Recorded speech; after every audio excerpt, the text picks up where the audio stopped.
ville portuaire développe un certain nombre de choses, le commerce dans tout son sens. Voilà, on peut bien comprendre dans tout son sens. La corruption, le désordre. Et souvent,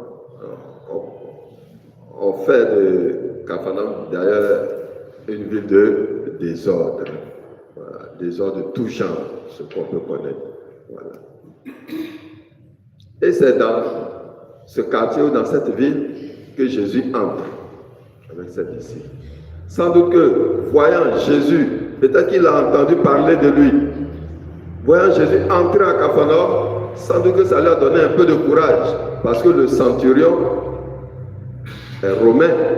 Dans d'autres pages de l'évangile, on précise, le centurion romain, il est romain, il est soldat, donc il est pour l'autorité romaine. Et d'ailleurs, on dit qu'il y a un genre de péage à Capharnaüm. Voilà. Sans doute qu'il doit être le responsable. Donc, il fait la démarche. Voilà. Ça leur donne un peu de courage. Ah, celui-là, le maître, le Seigneur, dont on entend parler, a pu entrer dans notre ville. Ah, c'est que moi aussi, je dois avoir un peu de courage pour m'approcher de lui. Et il va lui faire cette démarche. Mon serviteur est malade, vraiment, il faut faire quelque chose pour lui. Jésus ne va même pas hésiter un seul instant. Il dit, je vais le guérir. Quand le centurion a vu ça, ça a créé quelque chose en lui. Ce que nous, les chrétiens, on appelle quoi? La foi.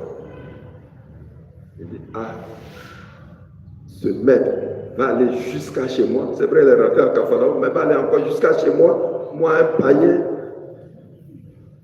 Il dit non, c'est trop lui demander. Moi, je sais que de là où tu es là, si tu dis, ça va se réaliser. Voilà la foi du centurion. Là où on est là, si tu dis, mon serviteur qui est à la maison, il sera guéri. Et c'est pour ça que Jésus a été heureux de constater que ce païen a la foi. Et il va se tourner vers ceux qui le suivaient en grand nombre. Et dit en Israël n'a jamais trouvé une telle foi. Ça c'est, on va dire, le mal des héritiers. Voilà, des héritiers. Les enfants qui sont bien nés ne font pas d'efforts. C'est que tout ce qui est à papa et maman là, on va monter en descente, c'est pour moi. Je suis l'héritier. Ils ne font pas d'efforts. Vous voyez un peu? Et Israël souvent est dans ce dynamisme. Ne fait pas d'efforts. Pour croire. C'est les gens qui vont venir d'ailleurs. Et Jésus le dit non. Les gens viendront d'Orient et d'Occident et ils vont prendre part au festin que Dieu organise avec qui? Nos ancêtres dans la foi. Abraham, Isaac et Jacob. Et ceux même pour qui on fait le festin, ils vont faire. Donc je suis tenté de dire, mais est-ce que ça ne nous concerne pas nous aussi, chrétiens catholiques?